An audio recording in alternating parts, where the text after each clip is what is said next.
반갑습니다. 플러스 경매 김수경입니다. 부산 상가주택 경매 물건 안내해 드립니다. 부산진구 가야동에 있는 물건인데 지금 반값으로 유찰이 되어 있습니다. 입지는요, 2호선 동의대역에서 동의대 쪽으로 올라가다 보면은 약간 완경사입니다. 올라가다 보면 좌측에 있는 건물인데 건물도 연식에 비해서 상당히 좋아 보이고요. 권리상의 하자도 보이지 않습니다. 자, 그런데 지금 반값으로 유찰이 되어 있습니다. 같이 살펴보도록 하겠습니다. 자, 이번 4차 입찰일은 12월 27일입니다. 부산 본원 사건이고요. 사건 번호는 2022 타경 1281 됩니다.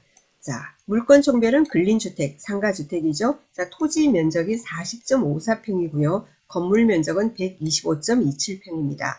자, 감정가 8억 6,300 얼마, 이번에는 어떻게 해요? 4억 4,200 얼마 이렇게 되어 있습니다. 자, 그러면은 입지 한번 보도록 하겠습니다. 자, 지도 열어볼게요. 자, 다음 지도를 한번 봅시다. 자, 이렇게 보면은 원거리에서 보면은 여기가 말입니다. 이게 2호선이잖아요. 2호선 동의대역이 여기입니다. 2호선 동의대역이고 여기가 해당 물건지입니다. 그리고 조금 더 가면은 동의대학교가 있습니다.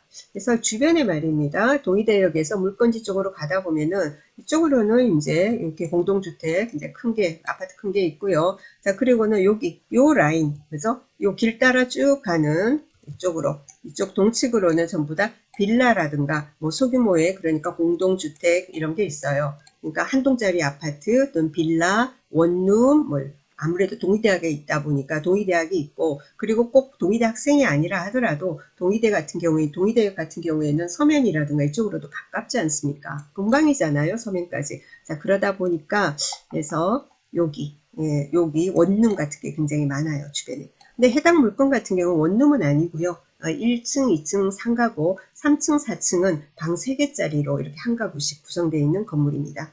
로드뷰 한번 볼까요? 로드뷰 구경 한번 해봅시다.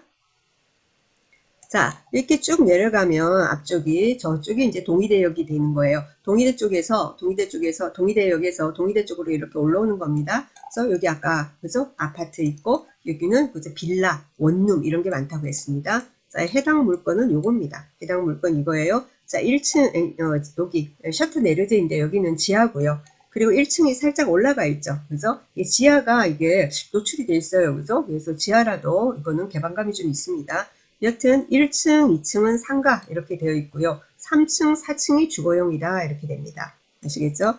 자, 그리고 올라가면 동의대가 있고 그렇습니다. 그렇죠? 앞에 이제 놀이터, 어린이 공원 이런 건가 봐요. 앞에는. 자, 그러면 이 물건 어떤 하자가 있는지, 그죠? 항상 함정이 있을 수 있으니까 같이 살펴보도록 하겠습니다. 자, 사진은요, 아까 외관은 로드뷰로 봤습니다. 외관은 로드뷰로 봤고요. 자, 그리고, 뭐, 이런 거는 뭐, 도시가스, 저기고, 1층, 그죠? 1층 상가, 그리고는 여기 보니까, 요거는 이제 올라간 2층인가 봅니다. 2층. 안에 내부 모습, 그죠? 이게 2층이에요. 그리고 이제 3층, 4층은 주거용이고, 특별히 뭐 볼 건 없네요. 그래서, 여러분도 보실 수 있으니까, 대법원 경매 정보 사이트 들어가시면은 다 보실 수 있습니다. 자, 봅시다. 그러면 이거는 건물은 어떻게 돼요? 하니까 사용 승인은 2002년 12월 28일입니다. 잠시만요. 밑에 볼게요. 자, 건축물 정보 봅니다. 건축물 정보. 지하 1층에서 지상 5층까지 다 되어 있는데 5층은 계단실 같은 그런 거예요. 그래서 요거는 5층까지가 아니고 우리가 생각하는 것은 우리 왜 그 계단실, 옥탑 이런 거 있잖아요. 그게 이제 5층으로 되어 있는 거라서 요거는 지상 4층까지다 라고 생각을 하시면 됩니다. 지하 1층에서 4층까지다 라고 보시면 돼요. 자, 지하 1층 같은 경우에는 어떻게 되어 있냐면은 주차장과 근생 이렇게 되어 있고요. 자, 그리고 지상 1층 근린생활시설 아까 상가 보셨죠? 그리고 지상 2층 근린생활시설, 그리고 지상 3층과 지상 4층은 단독주택, 주거용으로 지금 되어 있는 겁니다. 그리고 5층에는 뭐 창고 16.32제곱미터 이렇게 되어 있고요. 자, 건축 허가 2002년 9월달이고요. 사용 승인 2002년 12월입니다. 자, 그렇다면 사용 승인일로부터 지금 2024년 12월이니까 22년 12월이니까 22년 지났습니다. 자, 자, 그럼에도 불구하고 건물의 외관이라든가 이런 것은 리모델링을 거쳤는지 양호해 보입니다. 물론 직접 가셔서 여러분 확인하셔야 되고요. 혹시라도 어떤 그 감정평가서상에 없는 어떤 그 건물의 하자라든가 이런 것도 그 점유하고 있는 사람들 대상으로 조금 알아보시면 좋을 것 같다 싶습니다. 예를 들면 감정평가사가 가서 그 호실마다 전부 다 내부까지 들어가서 조사를 하는 건 아니거든요. 임장에서 여러분이 그런 거는 파악을 하셔야 됩니다. 아시겠죠? 자, 그러면은 등기부 한번 보도록 하겠습니다. 집합 건물이 아니면은 등기부가 두 가지가 있습니다. 건물 등기부와 토지 등기부가 있는데요. 자, 토지 등기부, 건물 등기부 내용은 동일해 보입니다. 건물 등기부에 주택 임차권 등기가 하나 들어있는 말고는 나머지는 같아 보입니다. 그래서 건물 등기부 보도록 하겠습니다. 2019년 7월 11일에 이렇게 저기가 그 소유권 이전이 된 모양입니다. 그때 부산은행으로부터 담보대출을 받아서 근저당 설정이 되어 있습니다. 자, 그 다음에 후순위 근저당들이 있고요. 그 다음 21년 4월 29일 날 주택 임차권 등기가 됩니다. 이 임차인은 원래 전입일은 2019년 3월 27일이며 확정은 3월 13일 이렇게 되어 있습니다. 보증금 5천만 원에 월 차임 25만 원으로 이렇게 있었나 봅니다. 자, 그런데 임차 기간이 이제 끝나고 나가야 되는데 보증금을 돌려주지 않으니까 임차권 등기를 한 겁니다. 임차권 등기를 했어요. 이게 4층인데 이제 현황조사 제가 강의를 위해서 보니까 이 임차인 나가고 이 4층에 지금 현재는 소유주가 거주를 하고 있는 것 같습니다. 여튼 그렇습니다. 자, 그러면 여기서 우리가 볼 건 뭐냐면은 2019년 7월 11일입니다. 2019년 7월 11일 근저당이 말소기준 권리인데 자, 임차인 전입 확정을 보면은 2019년 3월 13일, 3월 27일 이런 식으로 말소기준 권리보다 빠릅니다. 선순위 임차인입니다. 자, 선순위 임차인이 배당 요구를 안 하면 어떻게 됩니까? 인수를 해야 합니다. 자, 그런데 여기 같은 경우에는 임차권 등기가 되어 있습니다. 자, 주택에 임차권 등기가 되어 있다. 이 말은 경매가 진행이 될 때 임차권 등기 한 날을 배당 요구일로 보게 됩니다. 그럼 선순위 임차인이 어떻게 됩니까? 배당 요구를 했다라는 거예요. 그리고 보증금 5천만 원입니다. 5천만 원이에요. 조금 이따 분석해 드릴게요. 여튼 그렇고 자, 여기 임차인 현황이 있습니다. 임차인 현황이 있는데 자, 우리가 항상 분석을 할 때 여러분이 제일 중요한 거는 뭐냐면은 아까 선순위 임차인 있었죠. 그러니까 후순위 임차인은 우리하고 관계가 없습니다. 후순위 임차인은 배당을 받으면 좋고, 그죠? 배당을 받으면 우리가 그 명도 확인서, 그죠? 부동산 인도 확인서를 가지고 서로가 이제 맞교환을 하게 되죠. 그래서 명도하기가 상당히 용이합니다. 자, 그런데 선순위 임차인 같은 경우에는 예를 들면 배당 요구를 안 했다든지 배당 요구, 선순위 임차인 배당 요구 안 하면은 매수인이 인수해야 합니다. 자, 그리고 배당 요구를 했는데도 못 받았다. 그러면 모자라는 금액만큼 또 인수를 해야 합니다. 자, 그래서 아까 본 임차권 등기권자가 굉장히 중요합니다. 왜냐하면 나머지 사람들은 다 후순위예요.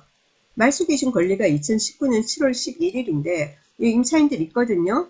사업자 등록도 있고 뭐 그렇습니다. 뭐 밑에 상가들이 있었지 않습니까? 다 늦어요. 말소기준 권리보다 늦기 때문에 후순위예요. 그래서 그거는 여러분이 신경을 안 쓰셔도 됩니다. 그거는. 자, 그런데 선순위 임차인, 아까 본 선순위 임차인 있습니다. 자, 선순위 임차인 어떻게 된다고 그랬죠? 자, 전입했고 확정받았고 그리고 배당 요구도 했다 했습니다. 그죠? 자, 배당 요구도 했습니다.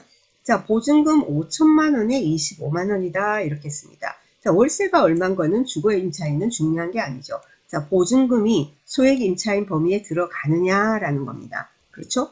자, 그러면 여기가 2019년 7월 11일이 최초의 물건 설정일입니다. 2019년 7월 11일입니다.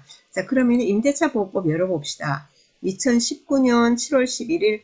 자, 그러면은 여기에 해당이 되겠습니다. 2018년 9월 18일부터 2021년 5월 10일입니다. 그리고 광역시 같은 경우에는 보증금이 6천만 원 이하이면은 2천만 원까지는 그죠? 소액 임차인 최우선 변제로 주겠다 합니다. 그럼 이 임차인 같은 경우 어떻게 됩니까? 5천만 원 중에서 5천만 원이니까 소액 임차인 맞죠? 2천만 원은 최우선 변제로 받고 그리고 나머지 그러면 3천만 원은 어떻게 돼요? 3천만 원은 확정을 받았기 때문에 이 확정일도 아까 근저당 그죠? 말소기준 권리보다 빠릅니다. 그렇기 때문에 이 임차인은 5천만 원 중에 2천만 원은 최우선 변제를 받고 3천만 원은 우선 변제로 받게 됩니다. 전액 배당을 받게 됩니다. 자, 그러니까 여기서는 우리가 아무런 권리상의 문제, 서류상의 문제는 없습니다. 이 사건. 반값까지 유찰이 됐지만은 문제가 없다라는 겁니다. 자, 등기부에서 우리가 인수할 것도 없고요. 그리고 임차인 현황에서도 보니까 선순위 임차인 있긴 한데 다 배당받네 이렇게 됩니다. 그렇죠? 자, 그럼 아무런 문제가 없습니다. 그러면은 뭐죠? 그럼 건축물 대장도 한번 열어보시라고요. 여러분도 건축물 대장 열어보니까 위반 건축물이라고 기재되어 있는 내용도 없습니다. 없습니다. 자, 그렇다고 해서 아무런 문제가 없는 건 아니고 건축물 대장과 현황이 다를 수도 있습니다. 자, 그런데 이 물건 감정평가사가 뭐냐면은 제시외가 있다라든가 이런 기재가 전혀 없습니다. 그럼 현황과 일치하는 것으로 보입니다. 물론 가서 조사는 해봐야 됩니다만은. 자, 그러면은 권리상, 그죠? 서류상, 등기부상 문제 없고 임차인 문제도 없고 그리고는 건물도 하자는 없어 보입니다. 공부하고 큰 차이가 없어 보여요. 자, 그러면 물리적으로 뭔가 하자가 있는지 그거는 현장을 가서 봐야 되는 거고 그렇게 된다라는 거죠. 그거 말고는 할 게 없습니다. 자, 그러면은 여기 그래도 이게 수익형 물건 아닙니까? 그럼 어느 정도 이게 임대 수익을 올릴 수 있나? 그죠? 그게 우리가 제일 관건입니다. 자, 그런데 이제 그 인근 이제 부동산에서 하는 말은 뭐냐면은 지금 현재 여기 1층 상가 있지 않습니까? 2천에 70만 원 되어 있습니다. 2천에 70만 원. 그리고 2층 말입니다. 1000에 60만 원 이렇게 돼 있어요. 이 정도가 그 정도다라고 얘기를 하는 거예요. 이 정도는 받을 수 있다. 물론 뭐 조금 더 받을 수도 있을지 모르나 최소 이 정도는 받는다예요. 그러면은 요거면 70만 원, 60만 원, 130만 원입니다. 근데 3층, 4층 같은 경우에 어떻게 됩니까? 3층, 4층은 방 3개짜리 한 가구, 한 가구, 두 가구거든요. 그러면 전세가 한 1억? 그리고 뭐 월세 같은 경우에 여기 뭐 얼마? 뭐 5천에 30? 뭐 이런 식으로. 그거는 보증금 얼마 받느냐에 따라 달린 거죠. 보증금을 요즘은 사실은 여러분이 이걸 낙찰받고 대출을 많이 받고 그죠? 그러고 나서 뭐죠? 보증금을 좀 많이 받기 요즘 어렵습니다. 그래서 보증금을 소액으로 받고 그리고는 이제 월세를 좀 많이 받게 되니까 그러면은 1억 같으면 얼마 받겠습니까? 한 4, 50만 원 정도? 예를 들면 받는다고 치면은 그죠? 한 40만 원 받는다 치면 지금 뭐 2개 층이에요. 그러면 80만 원. 그리고는 여기 어떻게 됩니까? 이게 70만 원, 60만 원, 130만 원. 이렇게 하면은 130만 원하고 80만 원? 그러면은 한 210만 원? 200만 원 이상의 월세 수익은 올릴 수 있을 것 같습니다. 물론 여기다가 여러분 낙찰 받아가지고 좀 약간의 리모델링, 그죠? 안에 그 옵션도 좀 넣고 이런 식으로 한다면 좀 더 받을 수도 있겠죠. 항상 임차는 그렇습니다. 그래서 특별히 하자도 없고 그런 물건입니다. 현재 같은 경우에도 보증금 1억 3,200에 월세 합계 171만 원입니다. 그래서 약간의 손을 보시고 하면 이것보다는 더 월세 수익률을, 월세를 조금 더 받을 수 있지 않겠나. 근데 지금 최저가가 4억 4,215만 4천 원입니다. 그래서 별다른 문제가 없는데, 서류상으로 문제 없는데 싶은 생각이 들어서 네, 여러분에게 안내를 드렸습니다. 관심 있으신 분 한번 가보시고요. 그리고 여러분 이제 다가구 원룸 막 이러면은 다가구 하면은 가구 수가 되게 많은 거 이런 거를 굉장히 선호하는 그런 경향이 있는데 다 장단점이 있습니다. 예, 가구 수가 되게 많지 않습니까? 그러면은 여러분이 대출 받기가 되게 힘들어요. 근데 그 대출 같은 경우 예를 들면은 뭐 낙찰가에 뭐 80%, 뭐 70% 이렇게 80%를 받는다 하더라도 방공제가 들어갑니다. 그럼 방이 10개 같으면 어떻게 되겠습니까? 그죠? 예를 들면은 경남이다 어디다 해가지고는 소액 임차인 최우선 변제 2,500이죠. 그럼 10개 하면 2억 5천이죠. 그럼 대출 가능 금액에서 한도에서 2억 5천이 빠지게 되고 부산 같은 경우 2,800입니다. 그럼 2억 8천이 빠지게 되죠. 그럼 대출이 얼마 안 나와요. 자, 그렇게 되기 때문에 그렇게 싫으면은 그죠? 대출을 많이 받고 싶으면은 결국은 또 신탁 대출을 받게 됩니다. 그런데 이러한 어떤 물건 같은 경우에는 어떻게 됩니까? 1, 2층이 상가고 두 가구예요. 그럼 방공제 결국은 2번만 하면 된다라는 말이죠. 그래서 이런 물건은 또 그런 장단점이 있다라는 것을 아시고 여러분이 접근했으면 좋겠다 싶습니다. 자, 좋은 정보가 되기를 바랍니다. 저는 다음 시간에 또 다른 물건을 가지고 찾아뵙도록 하겠습니다. 감사합니다.